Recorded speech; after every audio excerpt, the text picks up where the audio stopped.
C'est parti. Je dis bonjour à tous. Bonjour à tous.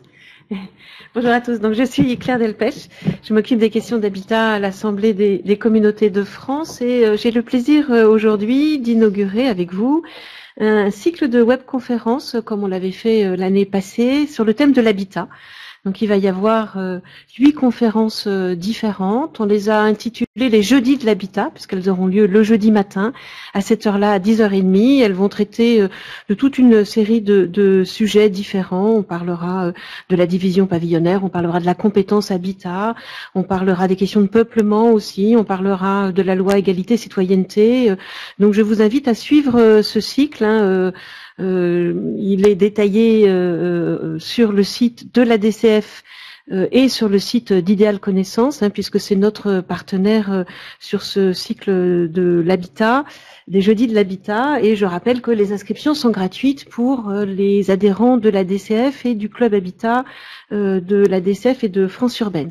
Alors aujourd'hui, on va traiter d'un sujet qui est vraiment à la pointe de l'actualité et qui suscite beaucoup de questions aujourd'hui, qui est le thème de l'accession abordable au travers des OFS, des organismes de foncier solidaires et des BRS, des outils associés, donc des bails solidaires qui les accompagnent. L'accession aidée occupe une place assez importante au sein des politiques locales de l'habitat que développent les collectivités. Les objectifs peuvent être quantitatifs, il s'agit de fournir, produire plus en quelque sorte, et augmenter le nombre de logements, mais les objectifs sont aussi qualitatifs, en visant un certain nombre de ménages, pour améliorer les parcours résidentiels, pour privilégier certains secteurs du territoire, et souvent ces aides viennent en complément des dispositifs nationaux. Le vrai problème que ça pose, et c'est tout l'intérêt des dispositifs dont on va vous parler ce matin, c'est que aujourd'hui ces aides n'ont pas de caractère pérenne. Elles aident les ménages, mais l'aide apportée au logement n'est pas pérenne. Ce sont d'ailleurs les principales observations d'un rapport très récent qui vient d'être fait par la Cour sur les aides à l'accession. Alors, bien évidemment, ces aides à l'accession aidée ou au logement aidé intéressent beaucoup les collectivités locales. On le voit dans leur PLH. C'est un volet qui est de plus en plus présent dans les politiques développées par les collectivités dans les PLH. Les questions qu'on peut se poser sont finalement nombreuses pour savoir quelles peuvent être les conditions de réussite de ces différents dispositifs et en particulier de ce dispositif spécifique porté par les organismes de foncier solidaire et les baux solidaires d'accession qui vont accompagner ce dispositif d'accession. Alors ces questions, quelles sont-elles? À quel type de collectivité est-ce que ça s'adresse? On va très vite voir que ce sont des dispositifs qui sont relativement complexes. Donc quelle ingénierie va falloir mettre en place pour ces dispositifs? Quels sont les opérateurs susceptibles de les prendre en place? Est-ce qu'il faut des opérateurs ad hoc? Lesquels? Quels sont les ménages qui sont destinataires de ces dispositifs spécifiques au travers des OFS?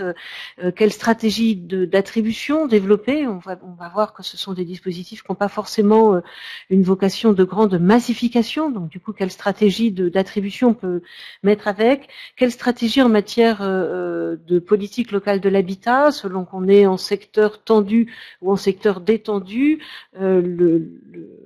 Les objectifs ne seront pas les mêmes. D'un côté, on va avoir un effet prix, donc accompagner un effort dans l'accession pour un logement social qui reste durablement social, ou au contraire, dans les secteurs tendus, l'intérêt sera plutôt porté sur le produit, sur sa localisation, et peut être un enjeu important de redynamisation des centres-villes. Alors pour accompagner et répondre à toutes ces questions, je suis accompagnée aujourd'hui d'experts sur ces dispositifs, sur ce dispositif des OFS et du BRS.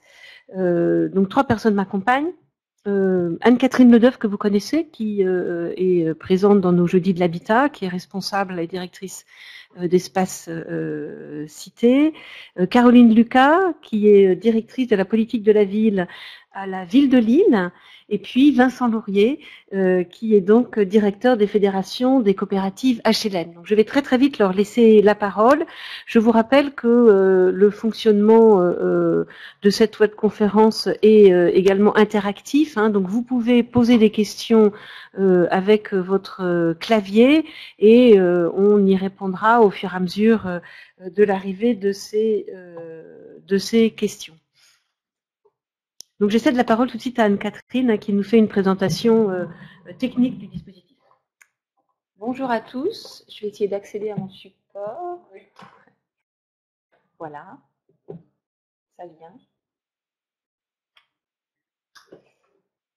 Il est en grand écran pour les Très bien, donc effectivement, Claire Delpech a bien présenté le contexte dans lequel ce nouveau modèle d'accession à la propriété vient prendre place. Nous sommes à Espace Cité assez convaincus de la pertinence de ce nouveau dispositif, et ceci face à un double constat que d'ailleurs vient de rappeler Claire Delpech. La première chose, c'est le caractère de plus en plus inéquitable du rapport à la propriété occupante en France. Vous avez dans ce graphique un certain nombre d'analyses qui ont été publiées il y a quelques mois par l'adresse, dans lequel on voit que plus les ménages sont modestes, moins ils sont propriétaires de leur logement. Et en revanche, plus les ménages sont favorisés, enfin, ont des revenus relativement élevés, plus ils le sont. Donc on voit bien que le rapport à la propriété en France, en une quarantaine d'années, a fortement évolué. Là où dans les années 70, on avait à peu près les mêmes taux de ménages, quel que soit leur revenu, qui étaient en propriété occupante. Aujourd'hui, c'est beaucoup moins le cas. Et on voit bien que les ménages les plus modestes ont beaucoup plus de difficultés que les autres à être propriétaires de leur logement. Ça, c'est le premier point. Le deuxième point qu'a également indiqué Claire Delpech, c'est évidemment la question de l'efficience des aides publiques. Dans un contexte d'intérêt de plus en plus marqué par les collectivités locales pour accompagner les besoins de ces populations dans leur capacité à accéder à la propriété et d'avoir des trajectoires résidentielles au sein de leur territoire, mais avec un constat assez partagé qui est les limites des dispositifs actuels en matière antispéculative, des clauses antispéculatives qui, quand elles existent, sont limitées dans le temps, peu robustes juridiquement, ce qui pose au final la question du sens général de l'effort public mené pour aider ces ménages à accéder à la propriété, qui finalement sont assez restreints en nombre. Ça sert les premiers ménages qui rentrent dans ces programmes immobiliers, voire une deuxième génération de ménages, mais ça s'arrête généralement là. Donc on est très convaincus de l'intérêt de ce nouveau modèle, et on a le plaisir à ce titre d'accompagner la ville de Lille qui va présenter sa réflexion aujourd'hui, mais aussi Rennes Métropole et le ministère du Logement dans la préparation de la finalisation du cadre législatif. Donc grande pertinence, donc compte tenu de ces constats, ces éléments ont conduit le législateur à faire évoluer la réglementation en introduisant à partir de 2014 dans 2 lois un nouveau modèle qui repose sur 2 volets.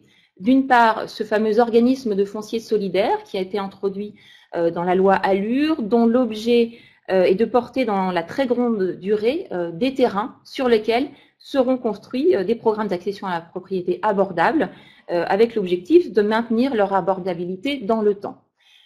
Complété par un deuxième dispositif, le fameux bail réel solidaire, qui pour le coup a été introduit dans la loi Macron en 2015, et qui est le bail qui lie cet organisme de foncier solidaire à l'acquéreur de son logement et qui, au regard de ce bail, lui donne des possibilités mais aussi des obligations et qui permet de garantir le caractère antispéculatif de ce programme dans la très grande durée, voire à la perpétuité. Et donc ce bail réel solidaire introduit 3 grandes innovations par rapport aux dispositifs qui préexistaient en France. D'abord, la dissociation entre guillemets perpétuelle entre le bâti et le foncier, grâce à un bail qui est rechargé à chaque mutation. Et quand on dit mutation, c'est à la fois chaque revente et y compris la cession à ses descendants, les transmissions. Ce sont donc des baux qui sont limités à 99 ans, mais dont la perpétuité est assurée par ce rechargement. Deuxième innovation, une formule de prix qui permet de définir à l'avance les conditions financières dans lesquelles ces logements seront revendus, avec un principe de plafonnement de ces prix à la revente, qui du coup est adossé à cette perpétuité du bail. Et dernière innovation, le caractère divisible de ce bail, puisque c'est un bail qui permet le développement de programmes en copropriété. Donc voilà l'arsenal législatif. Donc ces deux lois, Allure et Macron, qui ont introduit le modèle de l'OFS et le modèle du BRS, avec un certain nombre de décrets et d'ordonnances qui sont venus rendre applicable le dispositif. On est aujourd'hui en finalisation de ce cadre réglementaire, avec à la fois la loi de finances rectificative 2016 qui permettra d'introduire, on l'espère, un certain nombre de dispositions sur lesquelles on pourra revenir tout à l'heure, et un dernier décret qui est prévu tout début 2017, qui permettra de décrire les contours du modèle économique du bail réel solidaire et notamment les conditions de prix à la revente qui auront un encadrement national et la possibilité d'être développées ensuite de manière plus fine au niveau local. Alors, ce modèle repose donc sur trois grands principes. Si on simplifie, si je puis dire un peu à outrance, le dispositif, en quelque sorte, l'esprit, c'est que le ménage est propriétaire des murs, de son logement, mais locataire de son foncier. Donc, il achète bien sa résidence principale, il achète des droits réels qui lui donnent un certain nombre de possibilités dans la gestion de son logement. Ces droits réels sur les murs sont détachés du terrain, ce terrain restant propriété de l'OFS et au travers duquel il perçoit un loyer auprès du ménage pour la possibilité d'être présent, de détenir ces logements sur ce foncier.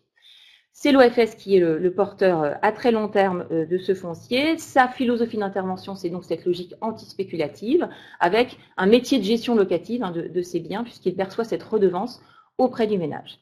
Et puis, le grand intérêt de cette formule de prix à la revente qui permet d'assurer le caractère antispéculatif à perpétuité et qui pourra être fixé au niveau local en fonction des intentions portées par cet organisme de foncier solidaire et les partenaires locaux qui en ont déclaré la création. Alors, bien évidemment, ces logiques de démembrement de propriété ne sont pas nouveaux. En France, ça vient prolonger un certain nombre de dispositifs qui préexistaient, les fameux baux amphithéotiques, mais aussi les expériences que certains d'entre vous connaissent peut-être, développées autour des hospices civils de Lyon. On a aussi l'expérience du pass foncier, et puis un modèle qui avait été imaginé par la ville de Paris, le bail réel immobilier, qui était un peu similaire dans son esprit, mais qui avait un certain nombre de limites au regard de la perpétuité du modèle et son modèle économique.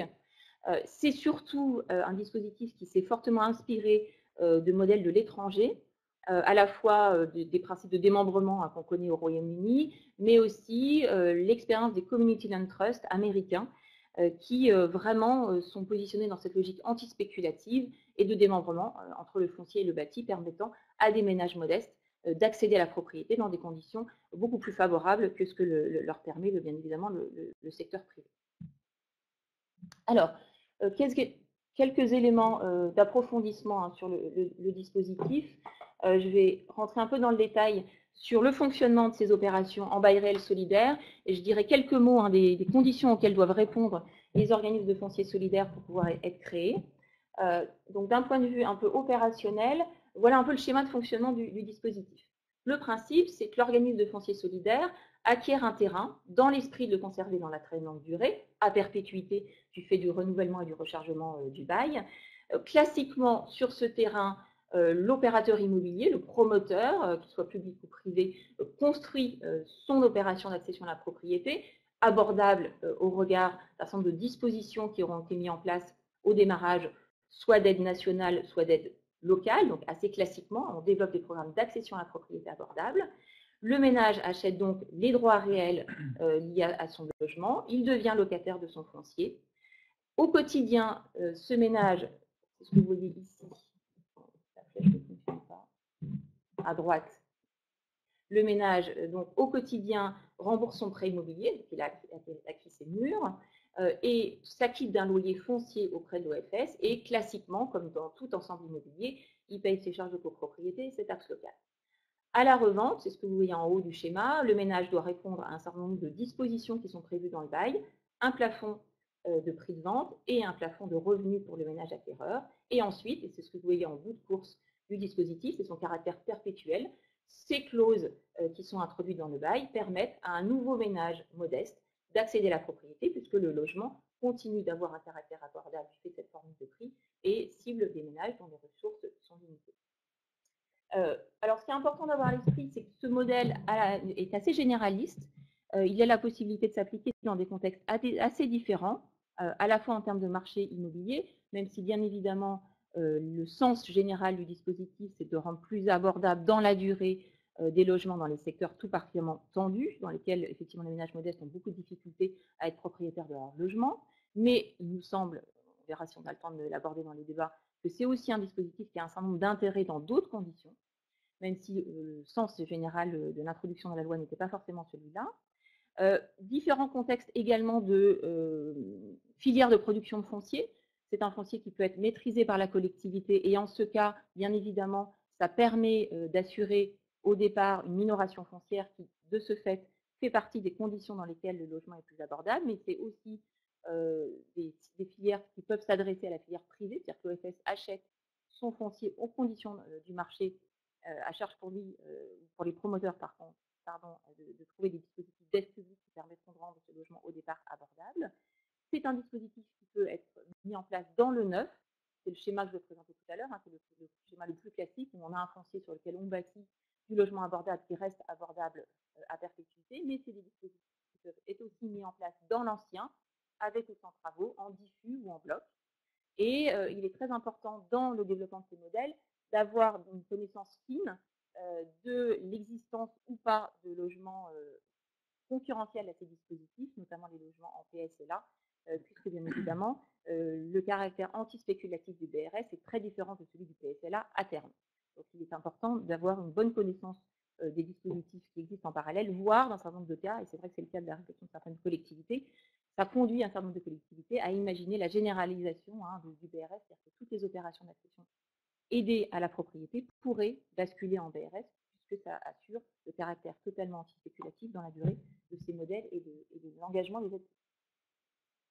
Donc, différents contextes d'application, mais toujours un principe fondateur, c'est le principe d'immobiliser dans la durée des efforts initiaux. Ces efforts sont soit portés par des aides nationales, par exemple la TVA réduite, qui fait l'objet actuellement d'un débat autour de la loi de finances rectificative, mais aussi des aides locales, qui peuvent être des aides à l'opérateur, des minorations de prix. Et c'est la sanctuarisation de ces aides publiques qui permet de maintenir l'abordabilité du logement dans la durée. Ce n'est pas un coup de baguette magique, c'est-à-dire qu'on ne supprime pas les conditions du modèle économique, si vous l'avez bien compris, le ménage s'acquitte d'un loyer. Et c'est bien évidemment le principe de la minoration de départ qu'on entretient dans la durée, dans la sanctuarisation de cette activité et la formule de revente qui encadre dans la grande durée les minorations, la décote initiale. Ça, c'est un point très important. Il faut bien avoir à l'esprit que sans l'effort initial, le logement n'est pas abordable particulièrement au départ, et bien évidemment ne le sera pas plus dans la grande durée. Voilà, je vais terminer ma présentation pour ne pas être trop longue sur quelques éléments au titre de l'organisme de conseil solidaire. Donc, le dispositif législatif est assez ouvert. En revanche, pour ceux qui voudraient créer un OFS, il s'agit de répondre à un certain nombre de critères. Le premier, c'est d'assurer le caractère non lucratif de l'organisation. Ça peut faire possibilité de redistribution des bénéfices à ses membres. Ça, c'est un premier point qui est très important. Deuxième contrainte, il faut assurer la perpétuité de la détention foncière. Vous l'avez bien compris, l'objectif, c'est que l'OFS garde à perpétuité, ou au moins dans la très grande durée, garde donc la détention de ces fonciers pour en assurer le modèle économique à long terme. Donc, il faudra pouvoir assurer la perpétuité de cette détention foncière.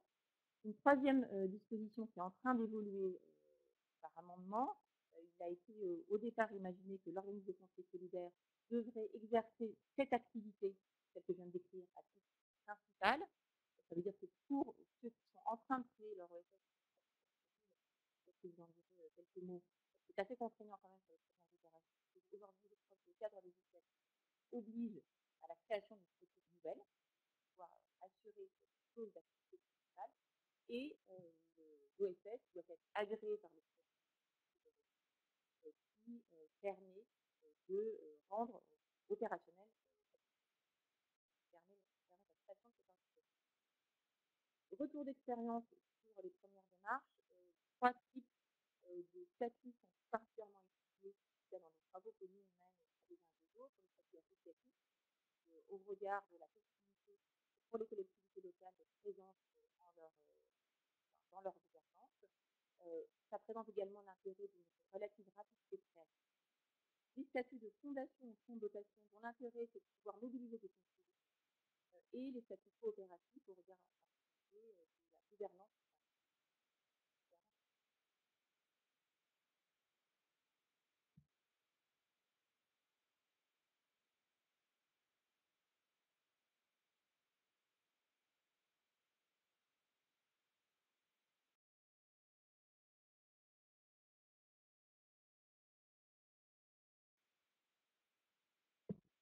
Dernier point de retour d'expérience, en tout cas les expériences qu'on a pu suivre montrent la volonté, notamment quand on est dans la création d'émanations des collectivités locales, de créer des structures légères qui ne viennent pas perturber les dispositifs préexistants en matière d'accession à la propriété, dans un contexte plus général où bien évidemment les collectivités locales sont contraintes dans leur capacité financière, y compris en matière de budget de fonctionnement. Donc voilà, pour terminer sur l'OFS, les grandes étapes un peu de création de ce type d'instrument. Bien évidemment, il s'agit au départ de bien réfléchir au sens général du dispositif. Est-ce qu'effectivement ça fait sens au regard des réalités du marché, de l'engagement des pouvoirs publics autour de cette question? Qui sera présent dans ce fameux organisme de foncier solidaire? Choisir les statuts. Et puis très concrètement, il s'agit bien évidemment de délibérer sur la création de cet organisme, le dépôt des statuts et la demande d'agrément auprès du préfet de région avec l'expérimentation des premières opérations et dans un certain nombre de cas, la possibilité de généraliser le dispositif, c'est-à-dire que l'ensemble des opérations d'accession à la propriété aidées par les collectivités locales pourraient être développées sous ce modèle OFS-BRS. Simplement quelques mots pour conclure sur les apports de ce modèle dans le panorama des dispositifs d'accession à la propriété préexistants en France. Les grands apports de ce modèle, vous l'avez compris pour les collectivités locales, c'est de permettre dans la grande durée à leurs administrés d'accéder à la propriété dans des conditions plus favorables, mais aussi cet enjeu d'efficience des aides publiques, ça permet de démultiplier les effets de ces aides publiques, puisque là où 1 euro d'investissement public servait un ménage, voire 2 ménages, ça servira à une infinité de ménages, puisque à chaque revente, les ménages sous condition de plafond de revenus pourront accéder plus favorablement à la propriété qu'aujourd'hui. Pour les opérateurs, c'est aussi un intérêt spécifique, c'est-à-dire que pour des opérateurs, ça permet de développer, pour des bailleurs sociaux par exemple, un panel de produits immobiliers complémentaires de ce qui détiennent déjà en portefeuille, dans des modèles quand même assez hybrides entre la location et l'accession. C'est-à-dire que les bailleurs sociaux pourront aussi réguler des attributions de ces logements en accession à la propriété. Et ça permet aussi pour des opérateurs de développer une capacité de différenciation par rapport à d'autres, par rapport au caractère assez puissant du modèle dans la perpétuité de son abordabilité. Pour le ménage acquéreur, quelle particularité?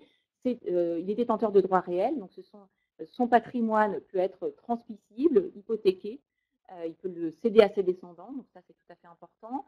Il doit respecter des plafonds de ressources, non seulement pour lui-même, mais à la revente, donc c'est un enjeu quand même important sur la manière dont on aborde la revente de son logement. Le prix de vente est encadré avec cette fameuse formule de prix. Il s'acquitte de ce loyer foncier, donc ça vient en quelque sorte compléter son effort financier initial. C'est aussi la raison pour laquelle il faut étudier de très près le modèle économique des opérations pour bien évidemment s'assurer de l'abordabilité totale de ce modèle. Et dans les cas où le propriétaire particulier souhaiterait mettre en location ce logement, c'est possible au niveau national, ça peut être interdit localement. Mais dans le cas où c'est autorisé localement, il souhaite le faire, il doit respecter les règles des plafonds plus. Voilà. Donc, en synthèse, de notre point de vue, en tous les cas de cause, quels sont les apports de ce modèle? C'est un outil juridique qui permet d'assurer dans la durée, dans la perpétuité, dans la très grande durée, cette abordabilité initiale et qui est fondamentale, c'est-à-dire que sans abordabilité initiale, le modèle n'a pas d'intérêt.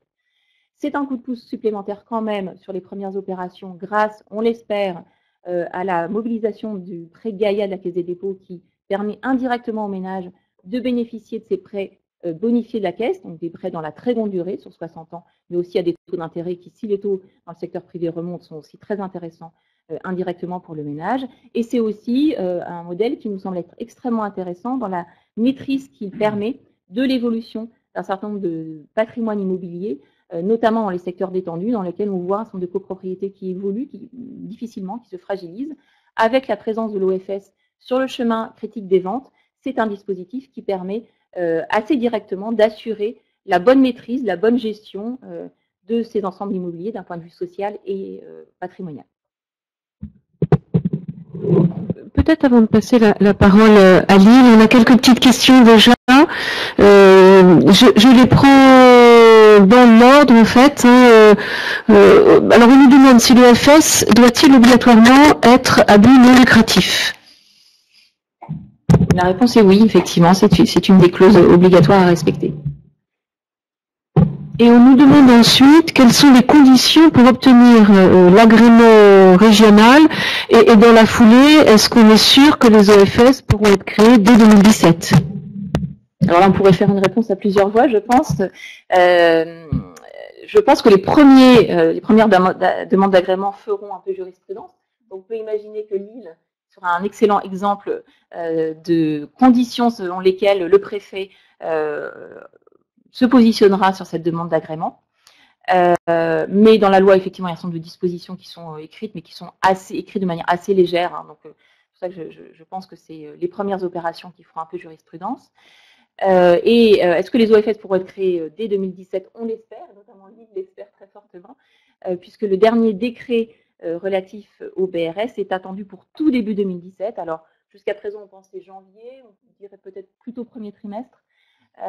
Mais bien évidemment, l'objectif, c'est d'aller assez vite et le plus vite possible hein, pour permettre aux premiers OFS de se créer très rapidement et notamment pour Lille, hein, qui était en partie inspirateur de la loi. Alors, on prend deux questions techniques et puis après on partira sur l'exemple de Lille. Pendant combien de temps la clause de revente est-elle active, nous demande Monsieur Colère, et sur quelle base est fixé le loyer du portage foncier? La clause de revente est perpétuelle puisqu'elle est adossée. Enfin, le bail définit un certain nombre de conditions, dont effectivement les conditions de revente.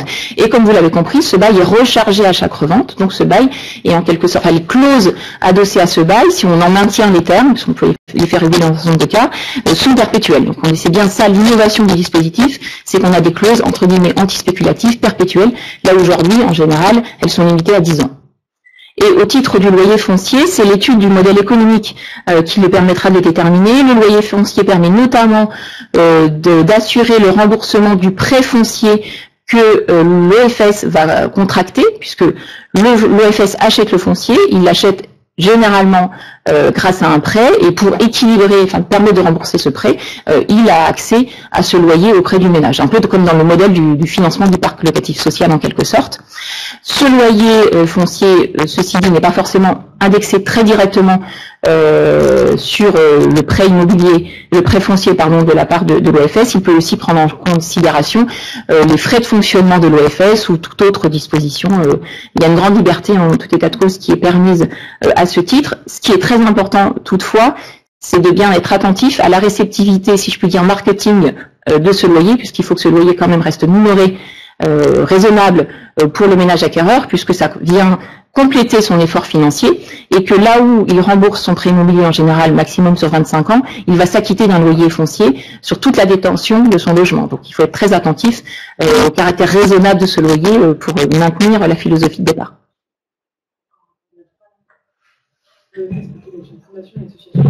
Alors, il y a encore 3 questions. L'OFS peut-il être une fondation, une association? Mais là, je pense que Anne-Catherine y a répondu. En revanche, on nous pose la question sur le type de collectivité susceptible d'être intéressée par cet outil. Est-il adapté au contexte de marché peu tendu, des villes moyennes peu attractives et plus précisément des centres anciens qui se paupérisent?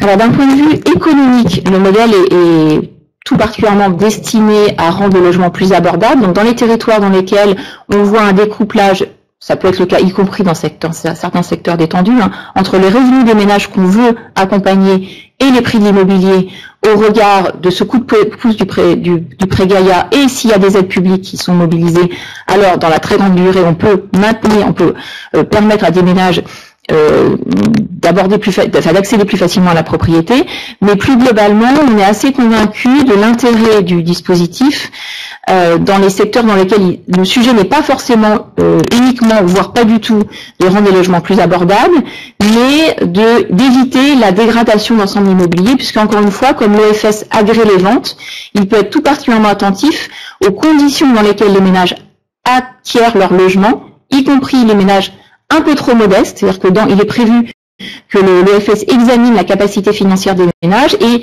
n'agrée pas la vente si le ménage est trop fragile. Donc on voit bien là que dans un certain nombre de secteurs, par exemple dans les quartiers en politique de la ville, dans lesquels on souhaite développer des produits en diversification, mais dans lesquels on voit bien que les ménages restent très modestes, et on a vu dans un certain nombre de territoires ces ensembles immobiliers évoluer négativement parce qu'on avait à la fois des ménages trop modestes pour s'acquérir des responsabilités de copropriétaires, mais aussi dans un certain nombre de cas de ménages qui ont été propriétaires bailleurs de leur logement et qui n'ont pas forcément géré de manière extrêmement attentive la stratégie patrimoniale.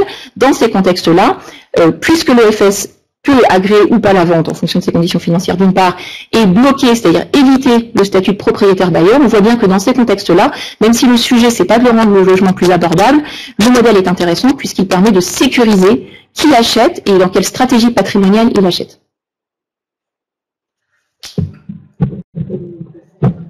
Est-ce que c'est une coopérative? On est en train de l'étudier. Voilà.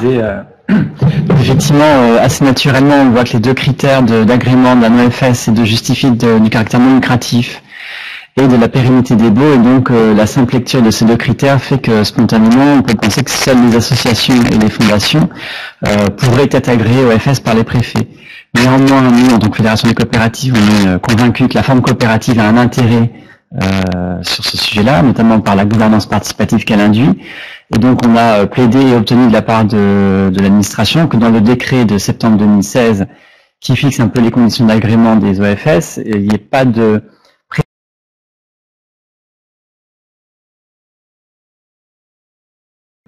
la forme juridique qui pourrait être agréée. Et donc nous travaillons à établir un modèle de statut de société coopérative qui puisse répondre à ces deux critères de non-lucrativité et de pérennité des baux. Et nous pensons à raison que dès lors que les statuts verrouilleront ces deux aspects-là, ces structures-là pourront être agréées OFS par les préfets.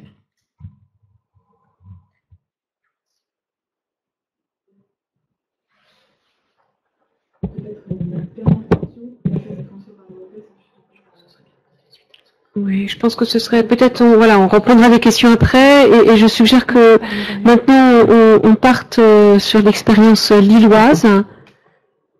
Non, on part d'abord, pardon. Donc, on va plutôt partir de Vincent Laurier. Oui, l'idée c'était un peu de vous montrer comment des opérateurs comme les coopératives HLM pouvaient être mobilisés par le sujet, pour quelles raisons, et comment ils abordaient la question des OFS. Donc peut-être en quelques mots, vous rappelez ce que sont les coopératives HLM, puisque ce sont des organismes HLM qui sont peut-être un peu plus méconnus que les autres membres du mouvement HLM, que sont les offices et les ESH. Donc ce sont des... Alors, oui, on peut tout afficher d'un coup. Donc les coopératives sont des organismes HLM, membres à la fois du monde HLM mais également de l'économie sociale de par leur statut coopératif, et qui, contrairement aux autres structures du mouvement HLM, ont plus particulièrement pour vocation l'accession sociale sécurisée à la propriété des ménages à revenus modestes. Même si par ailleurs elles développent deux autres types de métiers qui sont la construction et la gestion locative, plus classique, métier de bailleur, et puis surtout un métier que nous considérons comme étant stratégique, c'est la gestion de copropriété, pour assurer la pérennité de ces copropriétés que nous générons dans le temps, et pour répondre à un certain nombre de préoccupations, notamment sur les territoires, par rapport à des copropriétés qui sont en voie de dégradation. Les coopératives, en 2015, ont produit à peu près 7000 logements sur tout le territoire, dont 3 logements sur 4 en accession. Et donc nous comptons dans la fédération 174 coopératives qui sont soit à rayonnement local, soit régional en fonction des marchés.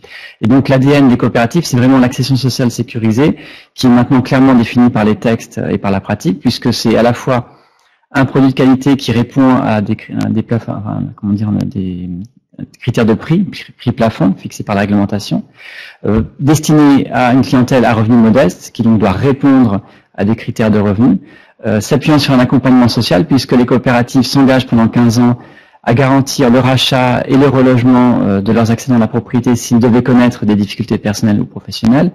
Et bien évidemment, toute cette activité ne peut pas se déployer sans un partenariat fort avec les collectivités territoriales pour permettre le développement de cette offre d'accession sociale.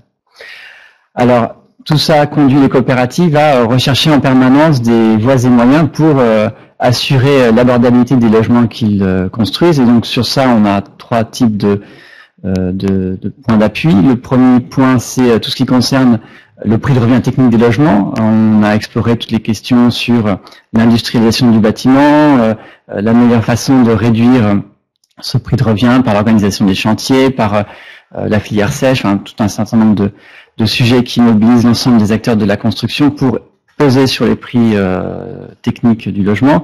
On voit bien que cette piste-là a quand même du mal à produire des effets, et en plus on est toujours un peu à courir après l'inflation normative qui fait qu'on renchérit les coûts en permanence, que le peu qu'on gagne par cette filière-là est parfois contré par l'exigence de normes qui ne cessent de croître. Le deuxième levier, c'est la mobilisation des aides publiques pour solvabiliser les acquéreurs. C'est tous les dispositifs que l'État a pu mettre en place jusqu'à présent, la TVA à taux réduit, les financements de type PTZ, les aides que les collectivités ont pu mettre en place. Mais on voit que tout ça aujourd'hui est quand même fortement contraint par la situation économique des acteurs publics, et puis qu'aujourd'hui la situation des taux immobiliers relativement bas limite aussi l'intérêt et l'efficacité de ces aides. Et donc le troisième levier, c'est d'agir sur le foncier. Alors c'est pas une idée neuve, hein, c'est des choses qui se sont faites par le passé.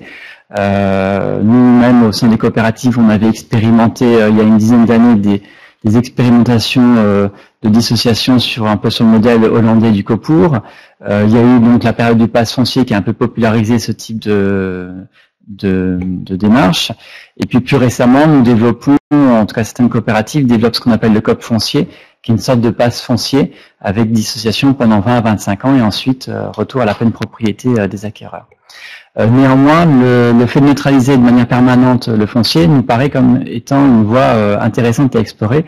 Ce qui explique pourquoi on s'est intéressé à la question des offices, enfin des organismes de foncier solidaire il y a maintenant 4 ans, par notamment le biais de l'habitat participatif, puisque des coopératives ont été fortement sollicitées sur ce sujet-là, et que la question de l'antispéculation est une valeur très fortement développée et revendiquée par les groupes d'habitants en habitat participatif, et donc ça nous a amené à réfléchir à la façon de répondre à cette préoccupation, et l'organisme de foncier solidaire peut être une réponse à cette question-là. Et donc pour nous, l'organisme de foncier solidaire et le BRS est une façon de prolonger les expérimentations qu'on a pu conduire jusqu'à présent, mais également de les pérenniser dans le temps de façon un peu plus structurée.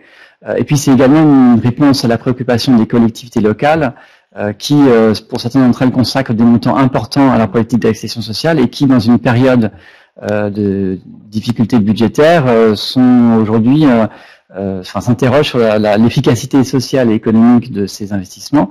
Et le fait de leur proposer une solution d'organisme de foncier solidaire adossé à un bail réel solidaire permet de sécuriser tout ou partie de cet investissement et d'assurer aussi le maintien d'une activité d'accession sociale sécurisée sur leur territoire. Tout ça donc nous a conduit à être très fortement mobilisés par ces questions-là, de travailler très en amont aussi des textes législatifs et réglementaires et d'apporter notre regard d'opérateur dans la construction de ces textes. Et puis, dans la loi égalité et citoyenneté qui termine son parcours législatif, d'obtenir l'intégration d'un certain nombre de dispositions pour faciliter l'intervention des organismes HLM aux côtés des OFS, notamment en autorisant les organismes à être partie prenante de ces OFS, donc être autour de la table, mais aussi d'apporter un certain nombre de prestations de services liées à la gestion des baux réels solidaires, puisqu'on voit bien qu'on a dans cette activité-là une similitude par rapport à ce que les organismes HLM et notamment les coopératives font au quotidien, c'est-à-dire de concevoir et de vendre des logements en accession à la propriété à des ménages qui ont un caractère social.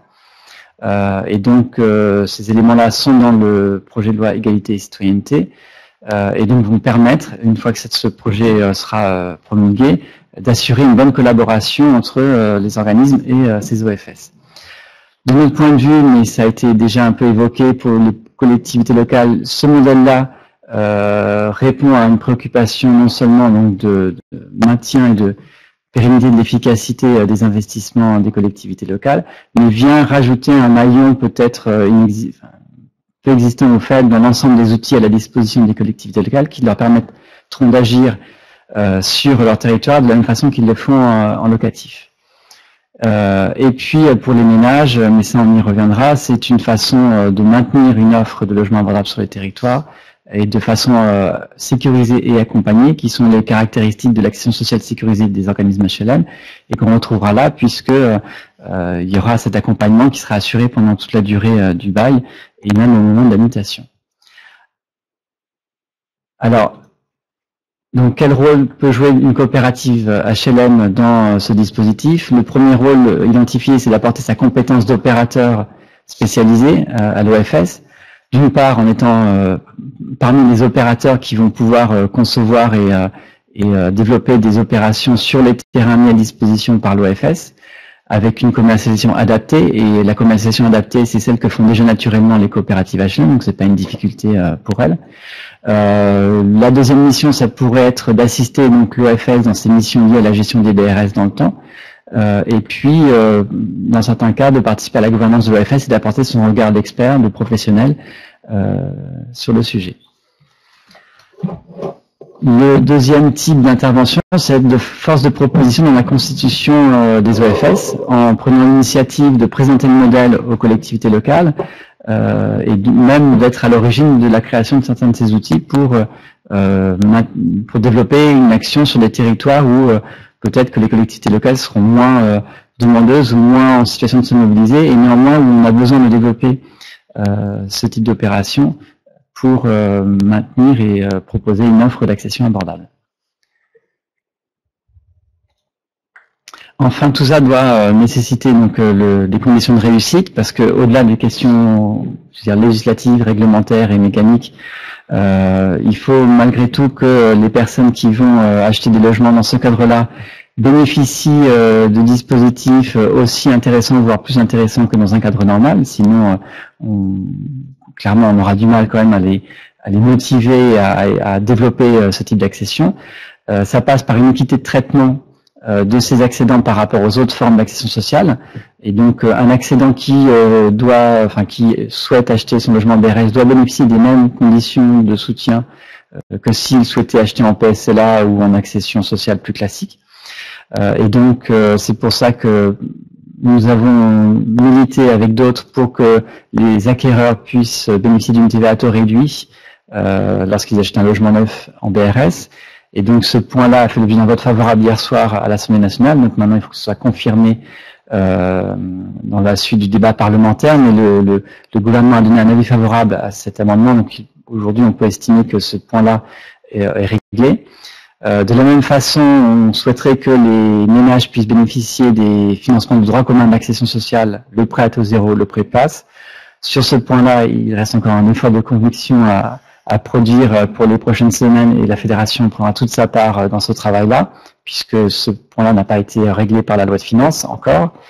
Une simplification du droit de mutation, sans rentrer dans les mécaniques, mais on a vu que notamment en première acquisition, il y avait 3 mutations successives potentiellement sur un an, donc il n'était pas question qu'il y ait une accumulation de ces droits de mutation, et donc sur ça, on a obtenu également gain de cause, il y a une simplification et on aura un seul droit de mutation à payer.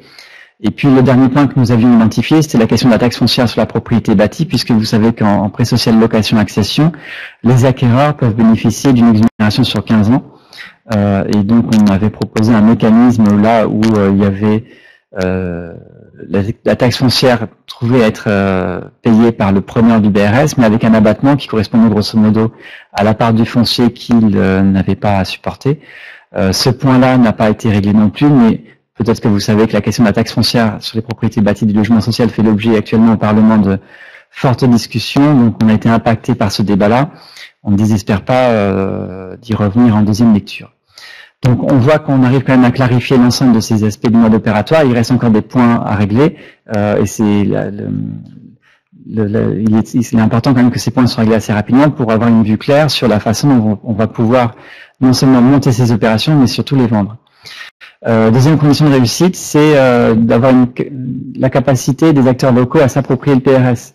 On voit bien que c'est un mécanisme qui a une certaine complexité et que donc il ne pourra se déployer que si les élus, les opérateurs immobiliers, mais aussi les banques, mais également les structures de conseil de type ADIL par exemple, s'approprient le sujet, le comprennent, soient capables de l'expliquer pour qu'il y ait une sorte de terreau favorable à l'explication et au développement de ces outils. Troisième condition de réussite que moi j'ai identifiée, c'est la nécessité assez rapidement sur les territoires où l'on va développer des logements en BRS, c'est l'atteinte d'une masse critique qui puisse faciliter la reconnaissance de ce mode d'accession par non seulement les acteurs du territoire, mais les ménages qui souhaitent devenir propriétaires, et puis faciliter aussi les reventes, puisque ça deviendra un produit un peu naturel dans le paysage. Et on voit que l'enjeu de la revente est un enjeu qui sera important dans la réussite du modèle. Enfin, et c'est fait le lien avec ce que je viens de dire, quatrième condition de réussite, c'est le maintien du caractère abordable de ces logements et de leur attractivité. En construction neuve, on voit très bien l'intérêt que peut avoir un acquéreur à acheter ces logements, non seulement pour la question de prix, mais de la qualité du produit. Il faudrait que ces qualités soient maintenues dans le temps pour qu'au moment de la revente ou des reventes successives, ces logements soient toujours attractifs, qu'ils aient été correctement entretenus et qu'ils aient donc une valeur intrinsèque tout à fait intéressante. Donc voilà les 4 conditions de réussite que je vois sur ce BRS, et en tout cas nous pensons que les premiers OFS, notamment celui de Lille, mais je pense qu'il y en aura d'autres sur le territoire, pourront être constitués en 2017 pour des premiers lancements d'opérations dans les mois qui suivent, dès lors que ces conditions seront à peu près réunies. Alors, on a une petite question. Ouf, voilà. Alors, on a une question technique. Je sais plus si je la retrouve. Voilà, qui est la suivante. Cet outil est-il adapté au contexte de marché peu tendu? On l'a déjà pas. Donc, je la cherche. Elle est où la question sur la SRU? Attends, d'accord. Les logements créés sur le modèle foncier entrepris dans la comptabilité des logements sociaux pour les communes soumises à l'article 55 de la loi SRU. Alors non, on est sur des logements en accession sociale à la propriété, et donc l'accession sociale ne rentre pas dans le décompte de l'article 55. D'accord. Le maintien ou l'attractivité passe par l'entretien du patrimoine. Comment s'assure-t-on de la réalisation des gros travaux et de leur lien avec la valorisation ultérieure du logement? Autre question. Alors, un premier élément de réponse, mais là on est dans l'expérimentation, donc il reste aussi un certain nombre de points juridiques à soulever. Déjà au moment, enfin ce qu'on peut dire, c'est qu'au moment des mutations, l'OFS a un droit de regard sur la qualité du logement, puisque dans les pièces demandées, il y a le diagnostic immobilier qui permet de rendre compte de la qualité du logement. Après, on peut imaginer que l'OFS ait un droit de regard sur la gestion de la copropriété, et si on est dans le régime de la copropriété, il y a déjà tout un certain nombre aussi d'outils qui seront mis en œuvre par la loi Allure, qui normalement sont censés garantir le bon entretien de la copropriété. Je vais peut-être apporter un petit complément, puisqu'on s'est posé cette question-là dans notre expérimentation lilloise. Il y a selon nous deux garde-fous possibles. D'une part, la rédaction du bail, puisque le bail permettra de régler la question, enfin d'organiser la question de l'entretien et les obligations des parties. Voilà. Et deuxième chose, c'est la question de la fixation, enfin de l'encadrement du prix de revente. Dans nos opérations lilloises, nous on est sur une formule, enfin on privilégierait une formule de calcul de revente basée sur le prix de marché, ce qui permet d'intéresser le propriétaire du logement au maintien de la valeur de son bien. Donc les formules de calcul de revente peuvent aussi permettre de constituer un garde-fou. Alors il y en a d'autres, hein. Il y a les formules de partage de plus-value, etc., qui ont le même type d'avantage. Alors, il y a effectivement d'autres questions. J'en prends 2, 3, puis on complétera peut-être tout à l'heure, et puis on laissera la parole à Lille. Alors, la question de Monsieur Patrick Craveri sur l'achat du foncier par l'OFS. Comment est-ce que ça se passe? Cession par les collectivités et sur le marché en lien avec un EPF ou un EPFL? Alors sur ça, tout est possible. C'est-à-dire que le cadre juridique ne fixe pas de voie privilégiée d'acquisition du foncier, donc tout est permis. Il y a un point quand même qui est à relever, c'est dans la loi Allure, il est prévu que les OFS puissent bénéficier de la décote lors de la cession de terrain public, et c'est une décote qui peut aller jusqu'à 50%, donc c'est la seule précision qui est apportée par le cadre réglementaire. Après, l'OFS s'alimentera comme il le souhaite, auprès des aménageurs, auprès de propriétaires privés, auprès de PFL, enfin, tout est parfaitement ouvert. Très bien, sachant que le modèle économique est quand même très prégnant sur cette affaire, notamment sur les collectivités qui sont en zone très tendue. On a une autre question qui concerne l'activité des OFS. Est-ce qu'elle est limitée aux opérations d'accession sociale ou est-ce qu'elle peut être étendue aux opérations de construction de logements en location? C'est très clairement prévu par le texte législatif qui ouvre les opérations sous bail réel solidaire, y compris en locatif social. Enfin, locatif sous condition de ressources, et c'est pas du locatif social, c'est sous condition de ressources et sous condition de loyer. Alors, en sachant qu'il y a deux éléments, il y a le BRS effectivement qui peut servir du locatif, et il y a l'OFS lui-même, organisme de foncier solidaire, qui a pour principale activité naturelle le BRS, mais qui peut avoir d'autres activités. Donc parmi les terrains qu'il maîtrise, il va en proposer certains en BRS, il pourra en proposer d'autres en bail à construction, en bail à réhabilitation, enfin toutes les formes de longue durée qui peuvent exister dans le droit. Ce qui tendrait à dire qu'on pourrait démarrer rapidement, déjà avec le capital foncier accumulé en quelque sorte pour une collectivité.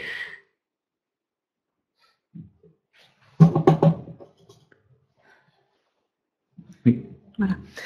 Alors, on passe sur l'île maintenant, je crois que, et puis on continue à collecter vos questionnements, n'hésitez pas. Bien, bonjour à tous, donc je suis Caroline Lucas, directrice de l'habitat et les risques à la mairie de Lille.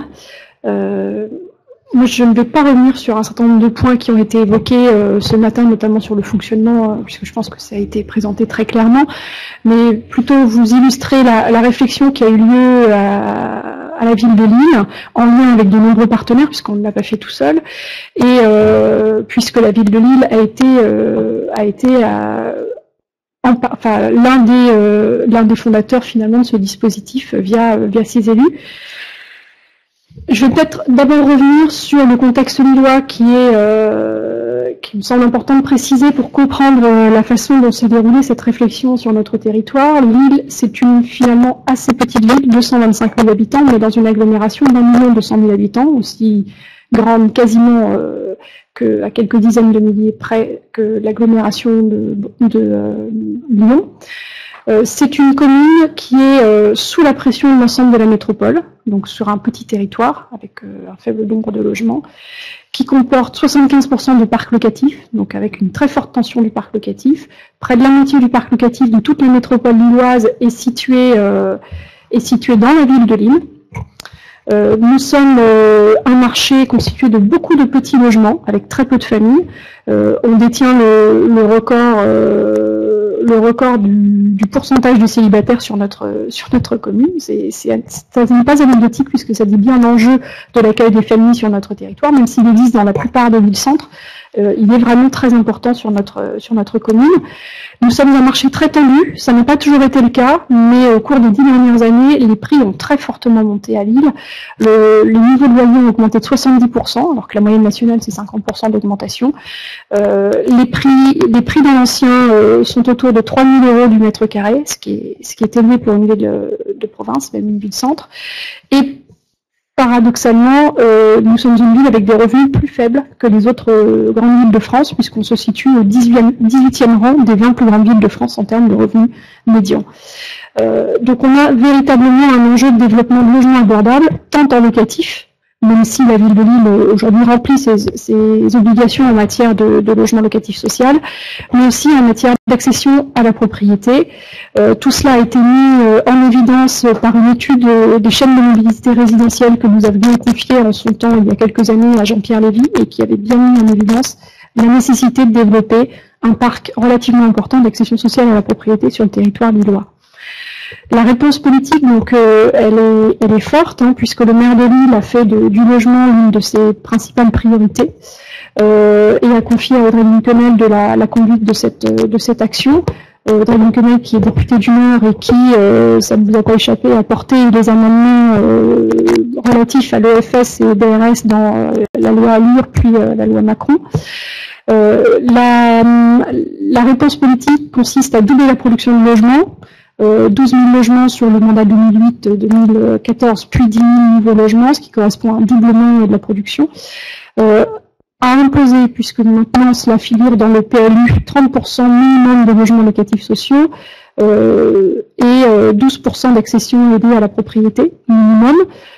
Aujourd'hui, tout cela figure dans le PLU, avec une couverture de la totalité de la ville. Vous voyez ici le règlement.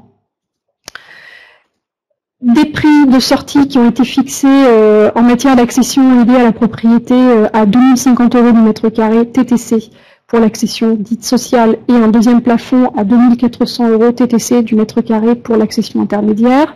Ces prix plafonds ont été fixés en fonction de l'analyse des revenus et des capacités contributives des Lillois et des métropolitains, et non en fonction de l'équilibre naturel des opérations. Ça, c'est important de le souligner, et en concertation avec l'ensemble des promoteurs. Tout ce que je vous explique là a fait l'objet à Lille d'une concertation permanente et d'un dialogue permanent avec les promoteurs et les bailleurs sociaux. Il y a également un engagement fort en matière d'innovation sur le vivre ensemble, l'intergénérationnel habitat participatif. Ce n'est pas neutre, puisque ça a aussi porté notre réflexion sur les organismes fonciers solidaires, et un enjeu important sur la rénovation du parc ancien, sur lequel je ne vais pas évoquer ce matin.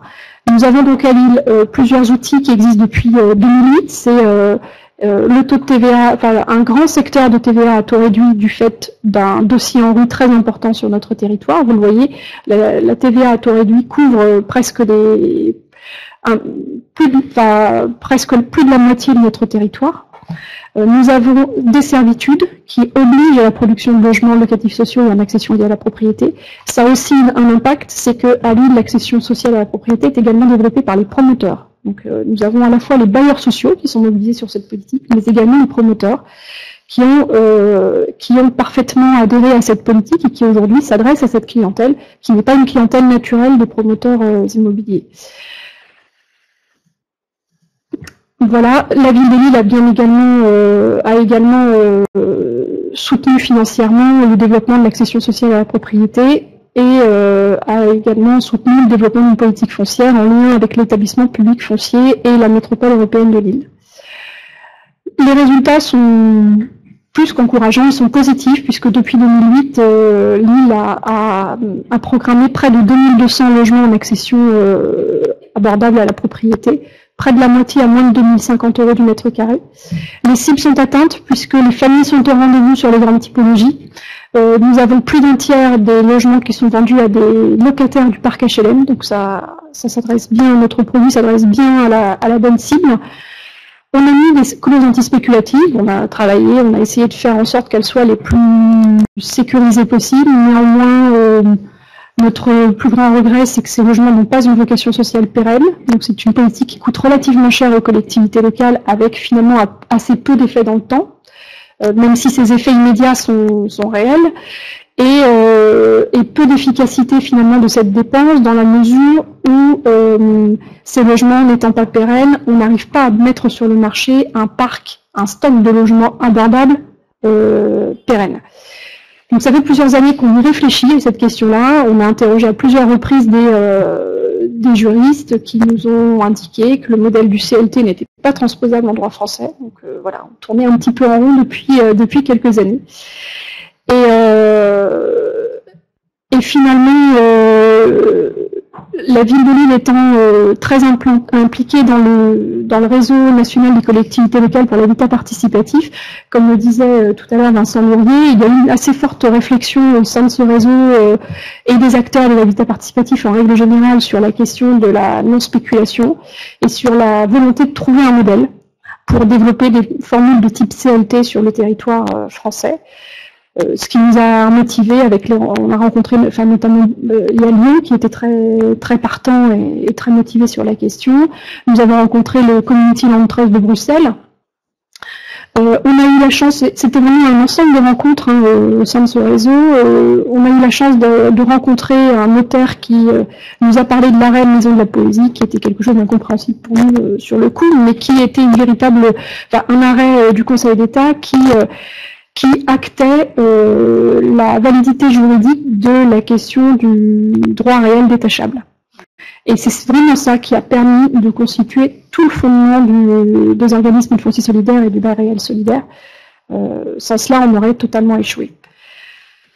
Alors, je ne reviens pas sur le dispositif. Comment nous, à Lille, on envisage de fonctionner? On a souhaité tester d'abord le dispositif sur deux fonciers municipaux. Pourquoi? Pour se simplifier la tâche. Alors, les partenaires locaux diraient qu'on n'a pas forcément simplifié les choses avec notre projet, mais on partait du principe que la ville étant propriétaire du foncier pouvait en faire ce qu'elle voulait et donc pouvait imposer un certain nombre de règles et de conditions sur ce foncier. Le premier foncier, alors on a choisi deux fonciers qui sont situés dans les secteurs les plus valorisés de la ville, de façon à commencer avec des opérations sur lesquelles on n'a pas de risque de commercialité très fort. Au contraire, puisque démarrer avec un nouveau dispositif d'accession sociale à la propriété nous semblait, sur un délai très court, nous semblait relativement risqué. Donc c'est la raison pour laquelle on a choisi ces fonciers très attractifs. Nous sommes en plein centre-ville où le coût moyen au mètre carré, il est entre 3 500 et 4 500 € du mètre carré, dans l'ancien. Donc tout cela est situé sur deux opérations. Alors, pour ne pas faire simple, par contre, puisqu'on est en plein cœur de ville, on n'est pas sur un terrain, on est sur un foncier bâti.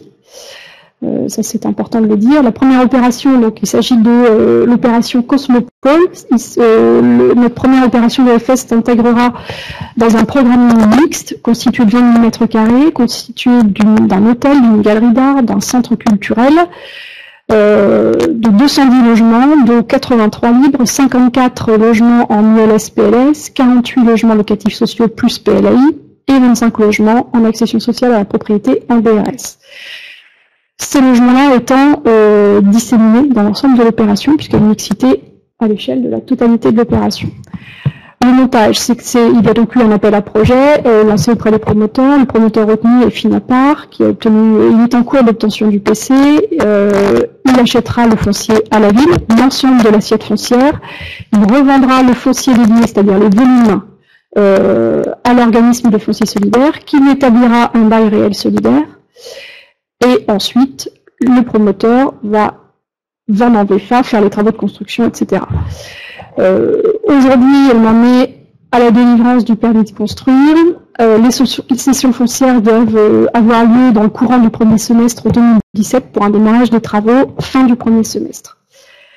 On est vraiment dans les starting blocks et aujourd'hui, on a encore un certain nombre de conditions, vous l'avez indiqué Anne-Catherine comme Vincent, on a un certain nombre de conditions à lever pour pouvoir poursuivre en EFS-BRS. On met tout en œuvre, et les promoteurs sont à nos côtés, ils y croient vraiment, on met tout en œuvre pour faire cette opération en OFS.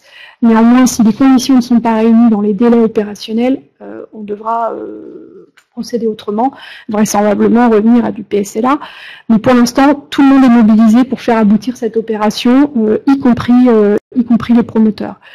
On a testé la commercialité du produit BRS auprès de commercialisateurs, qui, après une petite séance d'explication assez longue, ont fini par comprendre le dispositif et qui adhèrent assez fortement, qui trouvent que finalement le dispositif qui a été pensé, et c'est bien dans cet état d'esprit-là que le législateur l'a pensé, et l'ensemble des partenaires qui ont participé à la rédaction des amendements et ensuite des décrets, c'est de faire en sorte que ce soit le plus simple possible et que cela ressemble ni plus ni moins qu'à une opération banale d'accession sociale à la propriété.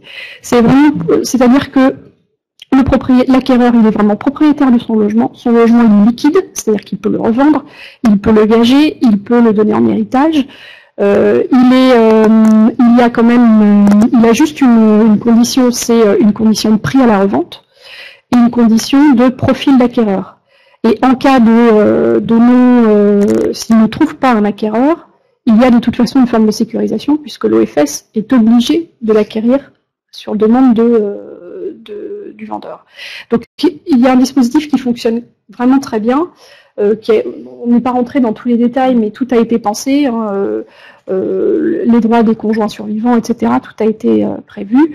Aujourd'hui, pour que tout cela fonctionne, il nous faut impérativement alors les décrets qui doivent arriver, mais sur lesquels on est plutôt optimiste, et les outils fiscaux et financiers classiques de l'accession sociale à la propriété, dont Vincent Lourier a parlé. Voilà. Donc la deuxième opération, pour vous donner une idée, hein, on est vraiment sur une opération à haute valeur patrimoniale et très valorisée. La deuxième opération, on est sur 90 logements, 90% de logements locatifs sociaux, toujours un foncier de la ville de Lille, 20% d'accession sociale sous BRS. Le groupement retenu, c'est INA3F et Logis Habitat. Là, on est beaucoup plus en amont, donc quand bien nous ne pourrions pas être au rendez-vous pour le premier site, compte tenu des délais de sortie des décrets, etc. Pour la deuxième opération, on n'a pas trop d'inquiétude, elle devrait sortir en BRS. Voilà, donc pour vous donner une petite idée, c'est une opération pour le coût de construction. Comment envisageons-nous de nous organiser? Je ne reviens pas sur le calendrier qui vous a été présenté. À Lille, comment envisageons-nous de fonctionner? Alors nous avons lancé une étude, une AMO qui a été confiée à Espacité au cabinet d'Elsol, qui est en cours de finalisation. Le business plan est également en cours de finalisation. Les statuts ont fait l'objet de plusieurs écritures, puisque on est parti à Lille sur une organisation assez simple, c'est que nous avons la chance de disposer sur le territoire lillois d'une fondation, la Fondation de Lille, qui est une fondation territoriale et qui a une capacité à être fondation abritante,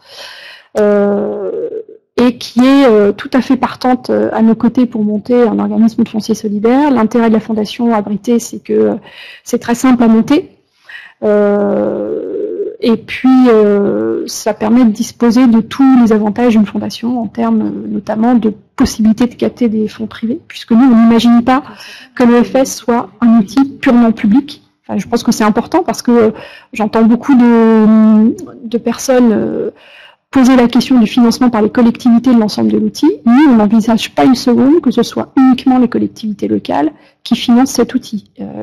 Il est important que les promoteurs soient à nos côtés, qu'Action Logement soit à nos côtés, que des donateurs soient également à nos côtés.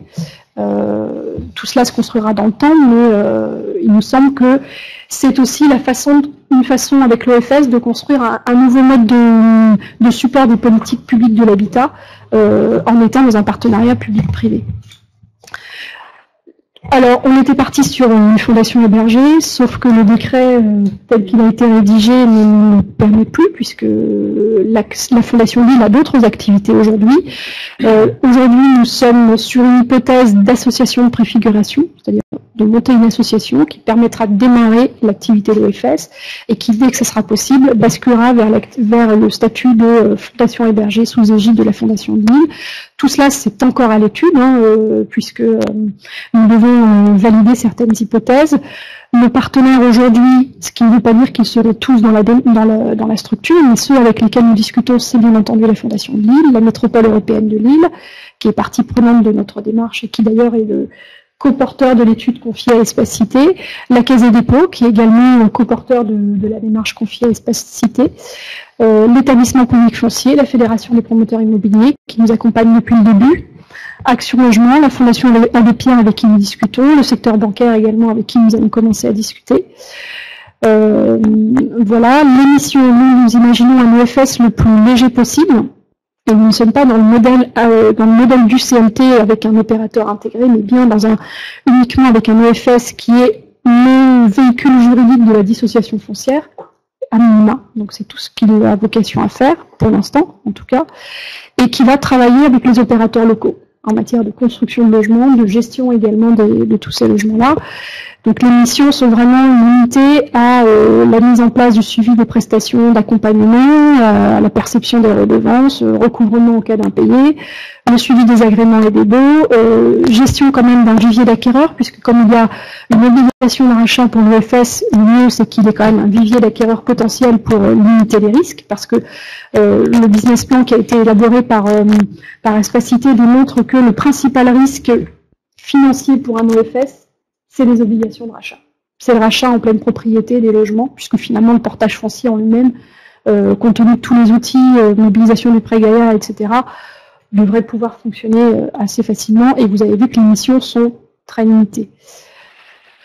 Voilà, donc notre calendrier prévisionnel, eh bien, nous sommes entre décembre et janvier en validation politique finale du dispositif, qui aujourd'hui ne peut pas intervenir tant qu'on n'a pas de lisibilité sur les dernières décisions dont Anne-Catherine et Vincent ont parlé.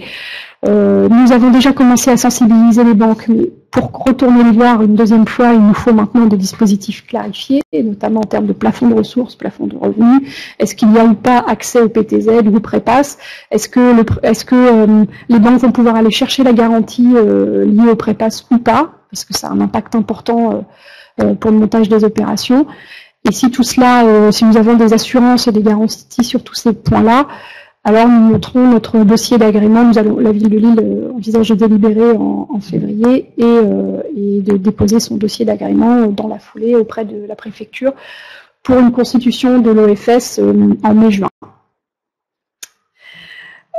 Et une question a été posée concernant le type de foncier mobilisable. Alors, quelles sont nos perspectives de développement à Lille? Nous, à Lille, on souhaite qu'à terme, l'OFS et le BRS prennent purement et simplement la place de tout ce que nous menons jusqu'à présent. Il ne s'agit pas de faire un dispositif en plus avec des moyens en plus, mais bien de pérenniser l'ensemble des moyens qu'on a mobilisés jusqu'à aujourd'hui sur l'accession sociale à la propriété, avec un objectif que, à terme, 50% de l'offre puisse s'appuyer sur l'OFS et, dans un plus long terme, 100%. On a aujourd'hui des promoteurs qui sont parfaitement partants parce que ils ont complètement adhéré à la démarche d'accession sociale.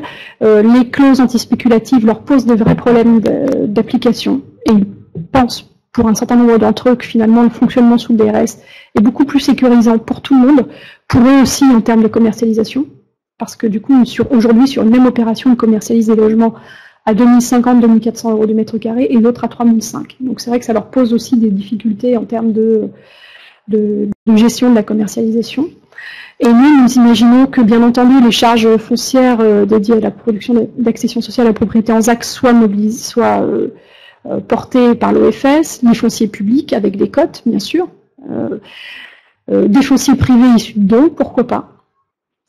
On n'a pas l'habitude de ce type de démarche dans les collectivités locales, mais ça peut se faire et ça se fait pour certaines causes aujourd'hui.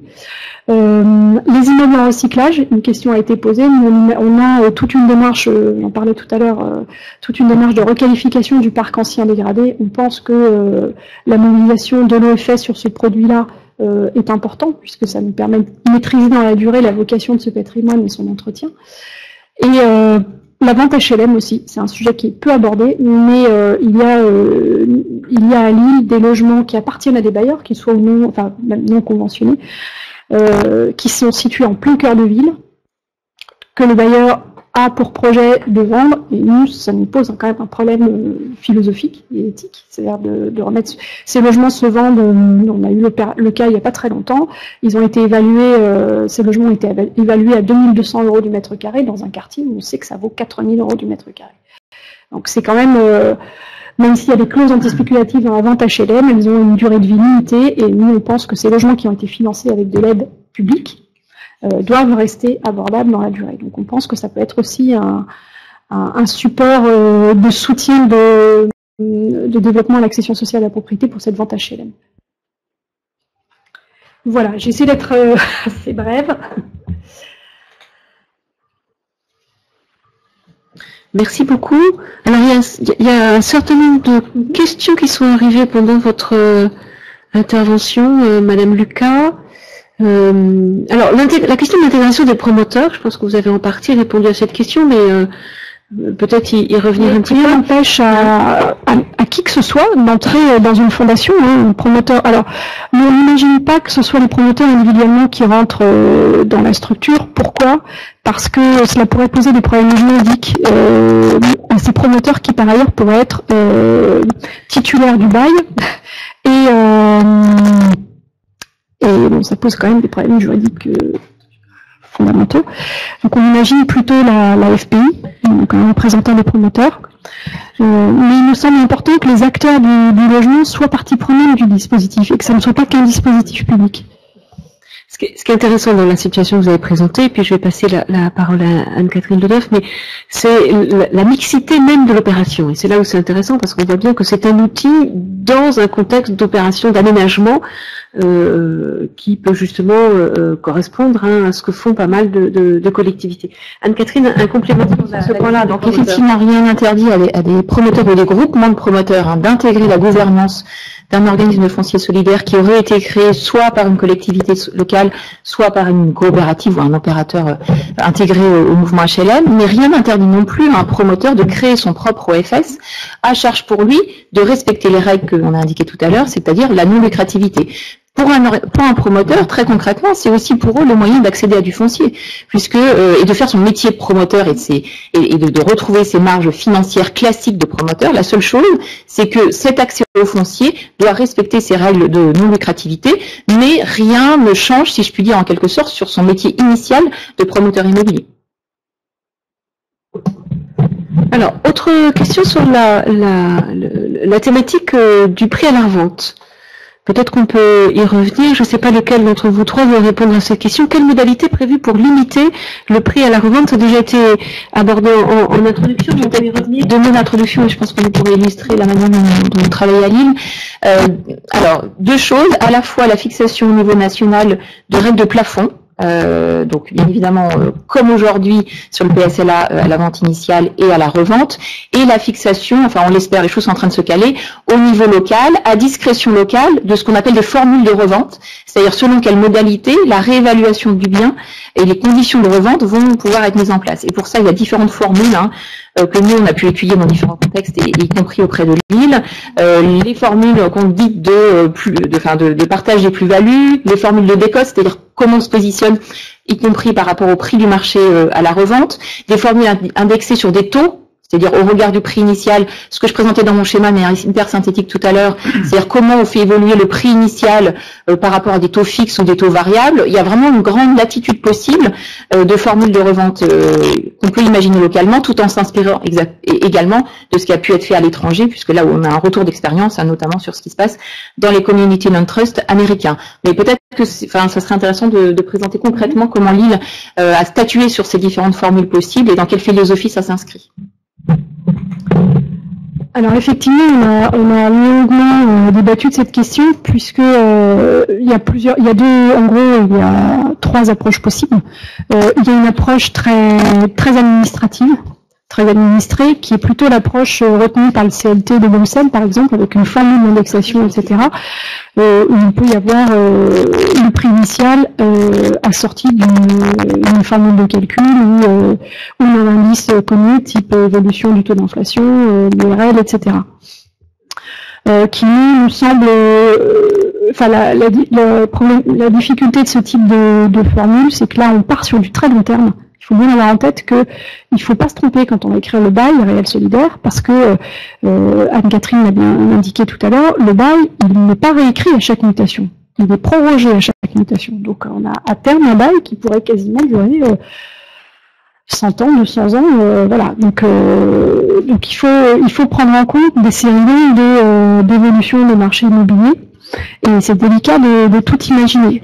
On a tout dans nos territoires, on a des périodes de progression, puis sur des durées très longues, progression, puis des réductions, voilà. Donc nous, on a évacué, pour cette raison,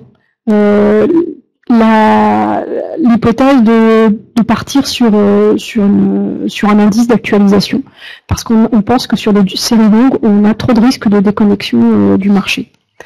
Et donc on est plutôt parti, je ne sais pas si vous voyez ce dispositif-là, donc après il reste deux autres formules, une formule possible qui est une formule de partage de plus-value, sur laquelle Anne-Catherine est plus à l'aise que moi pour la présenter, mais qui consiste dans le principe assez simplement à comparer la plus-value qu'aurait fait sur le marché libre le particulier s'il avait acheté sur le marché libre et revendu sur le marché libre, et puis il a le droit, entre guillemets, d'en percevoir un pourcentage fixé à l'avance. Voilà, donc ça encadre le prix à la revente.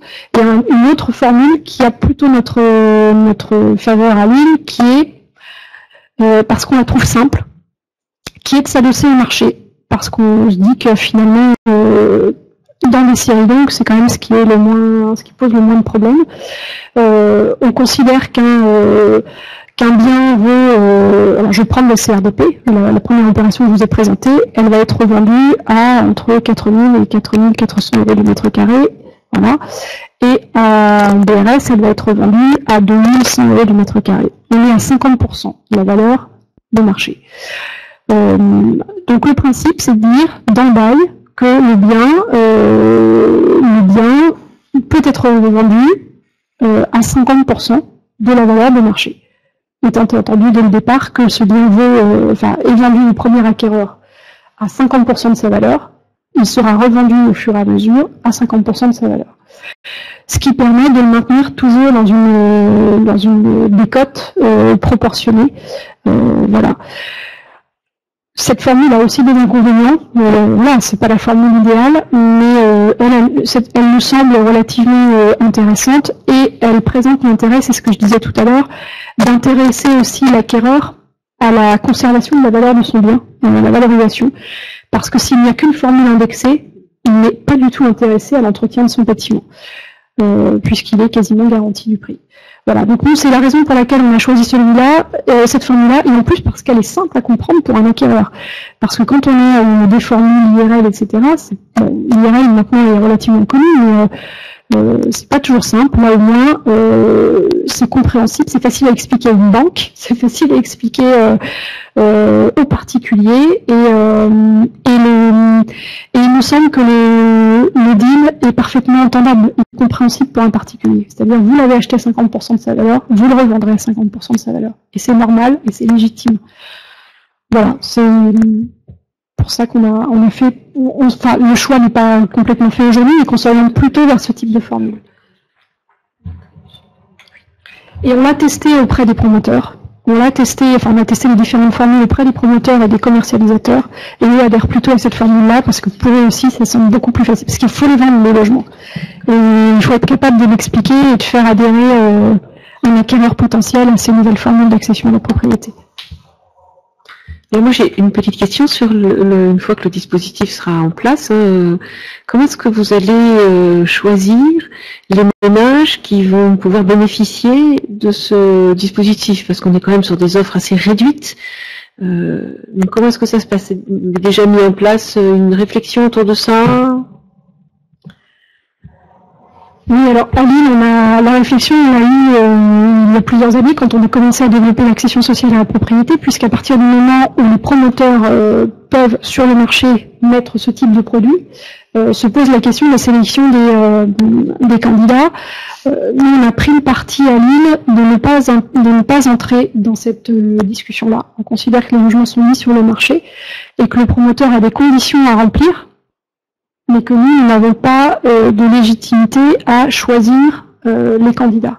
Donc on pose des critères de ressources, de composition familiale, etc., des critères de priorité, et le promoteur doit nous rendre des comptes sur le respect de ces critères, mais non pas sur le choix des ménages. Donc voilà. Et là, on imagine la même chose, c'est-à-dire de laisser le commercialisateur faire sa commercialisation dans le respect des critères. Il est responsable de nous démontrer le respect de ces critères. Il a cette responsabilité-là. D'abord parce qu'on ne veut pas non plus ralentir l'opération, ça veut dire qu'il faudrait il faudrait que l'OFS soit en capacité de constituer un vivier, de faire une communication, et dans le délai qui est le nôtre là, de l'opération, on n'a pas le temps de le faire. Et on ne voudrait pas rentrer dans une démarche de type commission d'attribution de logement, etc. Enfin, l'objectif, c'est quand même que ce soit un produit liquide et qui soit le plus banalisé possible sur le marché du logement. Comme on imagine qu'il va être très attractif, hein, centre de Lille, on a vu les opérations que vous nous avez montrées, qu'on est quand même sur une offre de petite taille, à dossier équivalent et correct une fois qu'on a passé ce stade-là, ça risque d'être effectivement très attractif et les questions sur l'attribution vont obligatoirement se poser. Anne-Catherine ? Oui, sur ce point-là, je pense que c'est la politique locale qui définira la philosophie selon laquelle ça va s'organiser. À minima, effectivement, ce qu'il va avoir à l'esprit, c'est que les plafonds nationaux vont être assez larges, puisqu'on sera sur les plafonds PSLA. À charge, effectivement, pour la collectivité, comme vient d'indiquer Caroline, d'avoir son propre plafond de revenus, hein, donc en matière de revenus, de ressources, pardon. Donc déjà là, on commence à regarder les choses d'un peu plus près. Et puis ensuite, mais ça dépendra aussi des choix qui seront faits localement, de s'adosser en fait à des critères d'attribution assez proches du parc locatif social, puisque dans un certain nombre de cas, on peut imaginer que l'OFS gérera entre guillemets la file d'attente des ménages demandeurs d'une accession à la propriété, et ça pour plusieurs raisons. La première, c'est qu'on n'a pas eu le temps d'expliquer dans le détail aujourd'hui, vous l'avez dit, il y a une forme de droit de délaissement de l'acquéreur à l'OFS dans le cas où il ne trouve pas acquéreur aux conditions définies dans le bail. Donc pour l'OFS, il y a un risque quand même immobilier à se retrouver propriétaire en pleine propriété de logement dont c'est pas le métier premier et qui a des impacts sur son équilibre économique.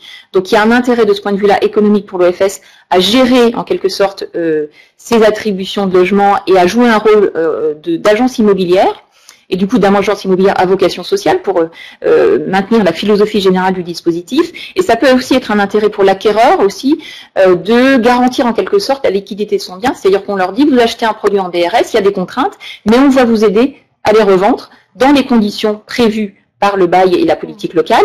Et au regard du fait que c'est l'OFS qui va gérer ces files d'attente, on peut considérer que l'agrément qui doit délivrer au titre de la revente sera carrément garanti, puisque si l'OFS propose un candidat, c'est que bien évidemment, il est d'accord avec le profil de ce candidat et des conditions de respect de ces clauses adossées au bail. Donc de ce point de vue-là, on peut imaginer que dans un certain nombre de cas, si la collectivité le souhaite, on peut aller jusqu'à des processus d'attribution finalement assez proches de ce qu'on peut voir aujourd'hui dans le parc locatif social. Mais c'est un choix politique qu'il faut assurer localement.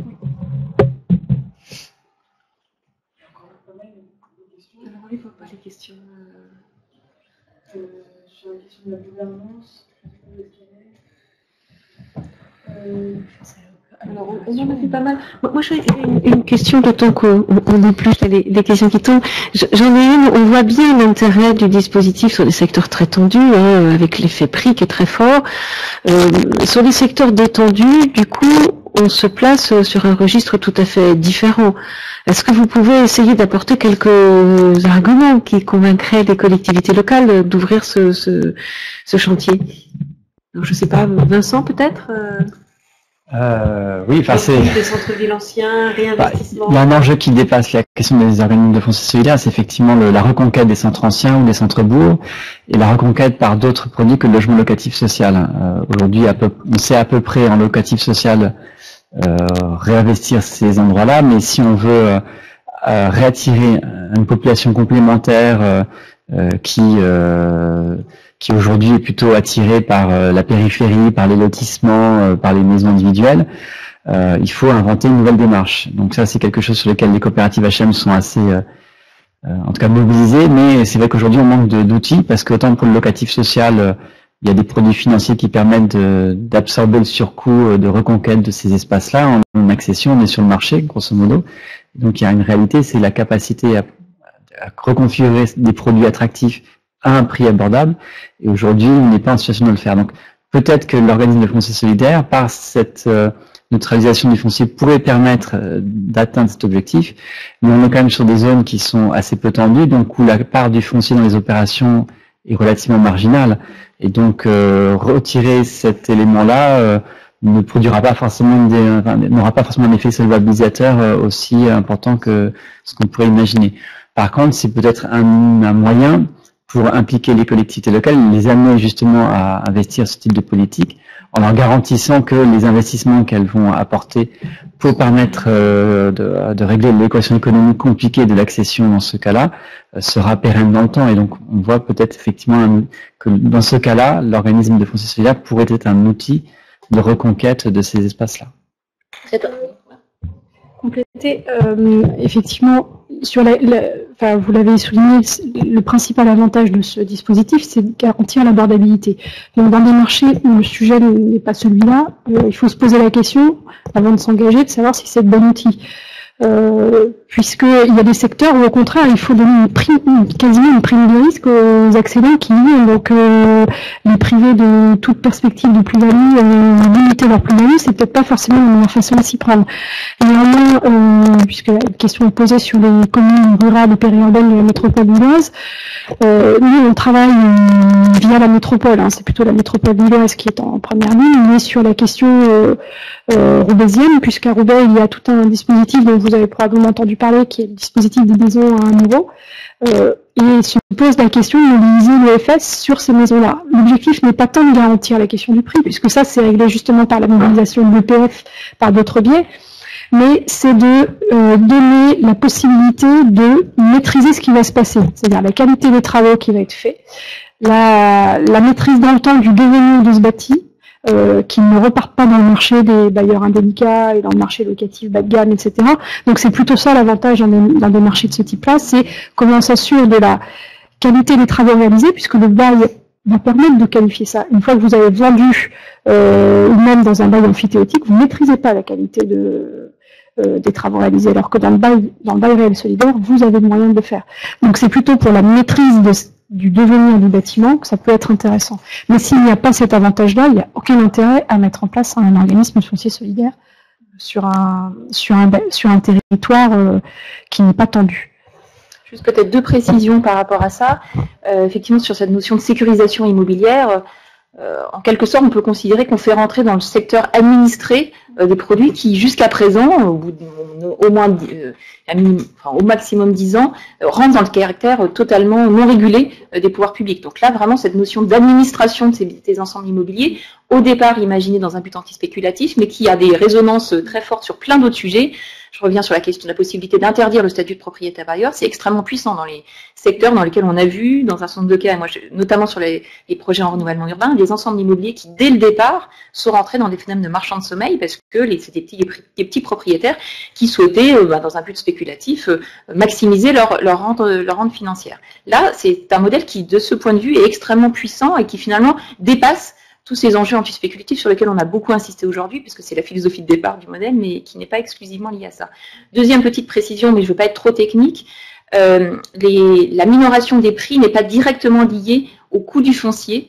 Le principe, c'est la sanctuarisation d'une minoration initiale. Alors, vraiment, j'ai pas le temps de rentrer dans le détail, mais ça peut, notamment par rapport à l'argument que vous disiez sur les aides publiques, ça peut amener des collectivités locales à décider, y compris un secteur détendu où il y a peut-être une part des ménages qui continuent à avoir du mal à accéder à la propriété, sans pour autant que le sujet soit lié au prix du foncier, d'y aller, parce qu'il y a ce principe de sanctuarisation des aides publiques et de l'effort initial qui n'est pas forcément directement lié au prix du foncier. Et du coup, alors quel effet si les prix baissent, si le prix du marché baisse? C'est une excellente question, qui là aussi doit être débattue, regardée de près en fonction des différentes formules de revente qu'on imagine. Donc là aussi, on a fait des différentes simulations à la fois pour la ville de Lille, Rennes et puis pour le ministère.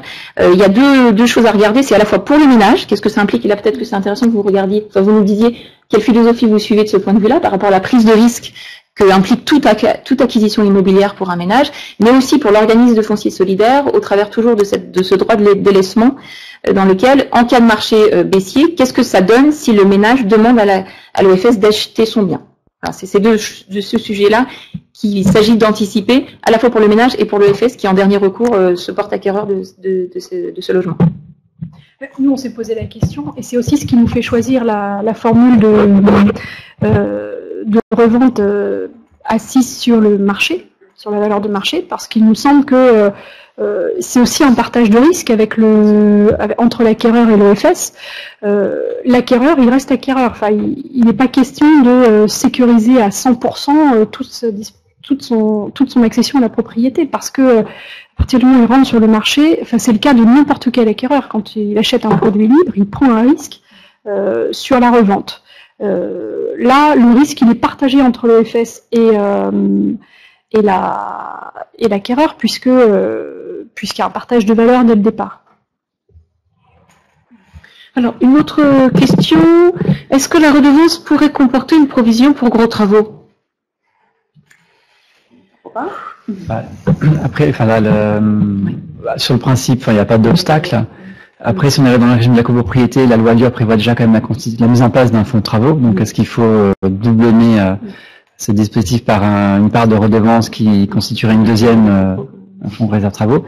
Mais sur le principe, tout est possible. Après, c'est une question de soutenabilité économique par le ménage d'une redevance qui deviendrait relativement importante, qui viendrait s'ajouter à toutes les autres charges qu'il aura assumées, notamment la principale qui est la charge de remboursement de son prêt acquéreur.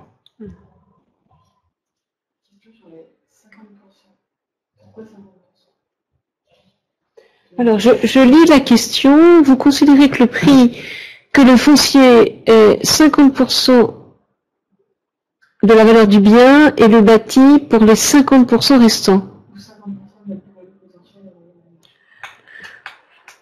Ou 50%, c'est de la question, pardon, de la plus-value potentielle au regard du marché. Oui, parce que le logement, il est vendu à 50% de sa valeur.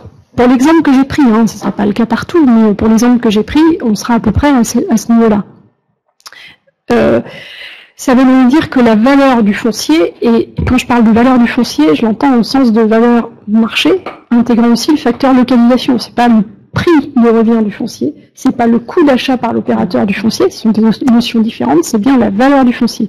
Et on voit bien dans ce cas de figure, ce qui fera la valeur du foncier, c'est sa localisation essentiellement, et donc elle est immobilisée par l'OFS, elle est sanctuarisée par l'OFS. Voilà. Alors, toujours sur la plus-value, le ménage ne captant pas la totalité de la plus-value, il serait logique qu'il ne perde pas la totalité de la moins-value.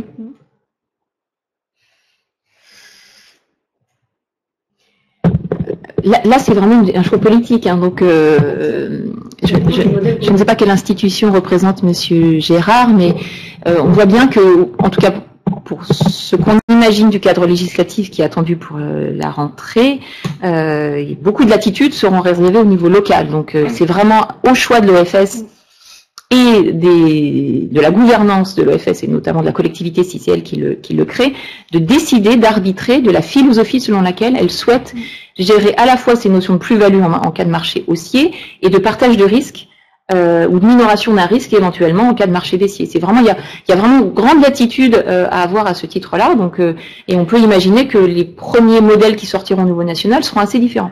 Moi, j'aimerais quand même, on se pose quand même beaucoup de questions autour de ce sujet-là qu'on ne se pose pas sur les autres opérations. Enfin, à un moment, il faut aussi ne pas exiger de ce dispositif ce qui n'est pas réglé par les autres. Ce risque-là, il existe pour tout acquéreur, quelle que soit aujourd'hui la forme de l'accession. Aujourd'hui, on développe à Lille, on a développé, je vous l'ai dit tout à l'heure, 2200 logements en accession sociale à la propriété. Une part importante de ces logements sont en secteur de rénovation urbaine. On bénéficiait donc des secteurs où le marché est en devenir. Ces opérations ont bénéficié d'aides de l'environnement, ont bénéficié d'une TVA à taux réduit, ont bénéficié d'aides de la ville, avec des obligations de restitution d'aide en cas de revente. Qui ne sont pas négociables. TVA, il y a des conditions pour y échapper, mais pas beaucoup finalement. Et il n'est pas impossible que sur ces secteurs-là, aujourd'hui, on ait des particuliers qui revendent dans un marché immobilier qui n'a pas encore augmenté de façon importante et qui sont quasiment dans des situations de perte parce que non seulement le marché ne s'est pas revalorisé assez rapidement pour leur permettre de compenser les aides qu'ils doivent restituer. Donc aujourd'hui, je pense qu'il ne faut pas exiger de la formule FSBRS de régler toutes les questions que les autres dispositifs ne règlent pas et sur lesquels on ne se pose pas de questions. Aujourd'hui, le fait d'acheter, le fait d'accéder à la propriété comporte une part de risque qui est quand même réduite par le biais de l'OFS, parce que, rappelons-le, il y a quand même une garantie de rachat. C'est quand même pas le cas de tous les dispositifs. C'est le cas du PSLA, mais pas de l'ensemble de l'accession sociale à la propriété. Donc ça règle quand même une partie. Mais soit il y a une sécurisation totale, et du coup, pour moi, c'est-à-dire qu'on est dans l'administration pure, il n'y a même plus de plus-value. Enfin, parce que si là, on pourrait être dans l'administration totale, mais du coup, on se retrouve avec un produit qui n'a aucune attractivité auprès d'un acquéreur, il faut que ce soit équilibré. Donc là, on pense que le projet tel qu'on l'a monté, il est équilibré, puisqu'il y a un partage de plus-value, il y a un partage de moins-value, il y en a un. Je dis pas qu'il n'y en a pas du tout de moins-value, il y en a aussi. Et de toute façon, il y a une sécurisation sur toute la durée du bail, c'est-à-dire quasiment perpétuelle de la démarche d'accession à la propriété. Sur un ajustement des situations de marché, mais qui peut être très différente selon effectivement les territoires. C'est aussi de l'ordre de la... Enfin, vous avez indiqué que c'était une question de choix, mais c'est aussi pour ça que j'ai insisté tout à l'heure sur le fait qu'on ne pas faire un EFS pour faire un EFS. Il faut se poser la question de l'adaptation au marché, de l'objectif dans lequel on le fait.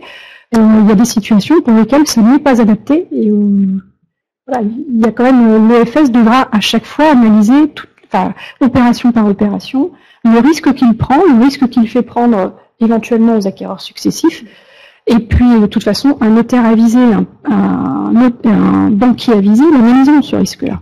Oui, comme c'était le cas pour les secteurs de mixité sociale qui n'étaient pas forcément adaptés à toutes les situations. Ça veut dire quand même derrière qu'il y a une question d'ingénierie très très forte pour les collectivités qui vont s'engager dans cette aventure.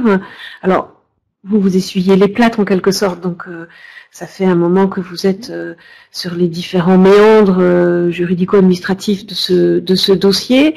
Qu'est-ce qu'on peut donner comme conseil à ceux qui nous écoutent? Est-ce que c'est un travail étroit avec les services juridiques? Est-ce que comment est-ce que l'urbanisme, en particulier les services du plus, peut accompagner voilà. Bon. Non, peut-être juste, je voudrais pas donner de conseils parce que les contextes sont très différents et les partenariats locaux sont très différents.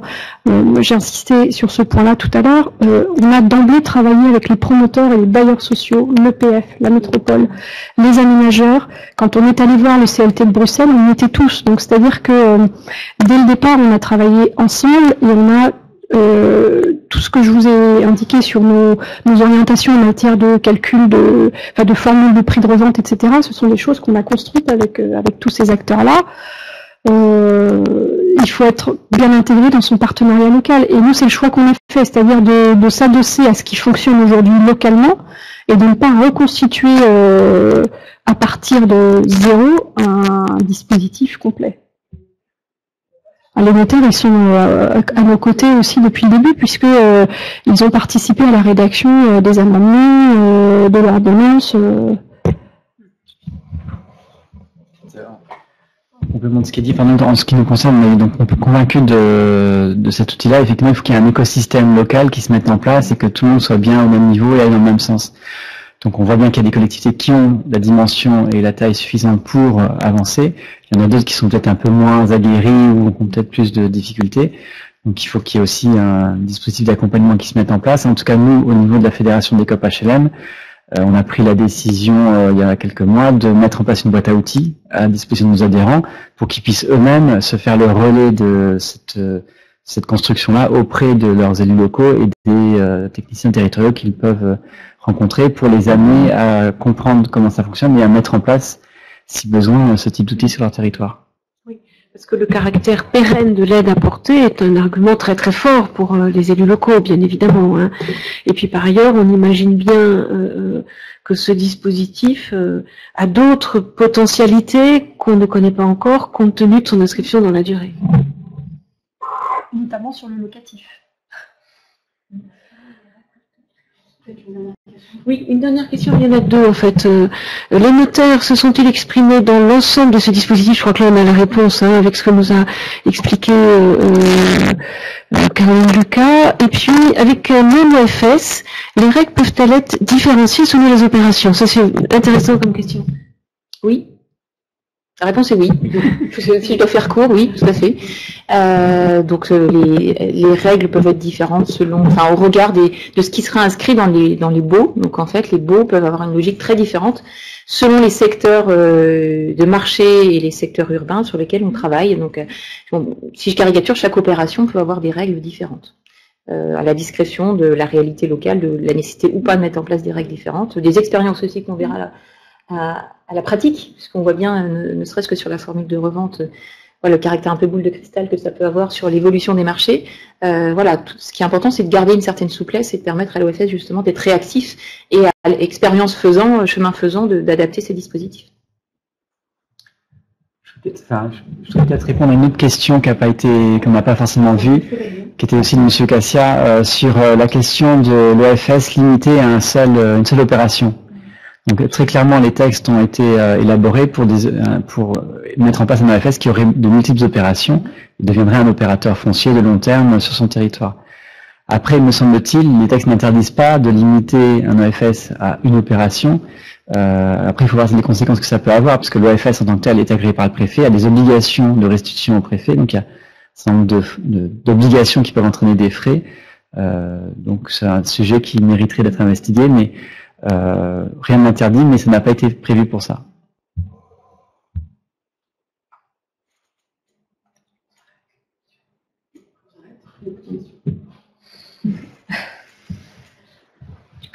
Non, on s'arrête.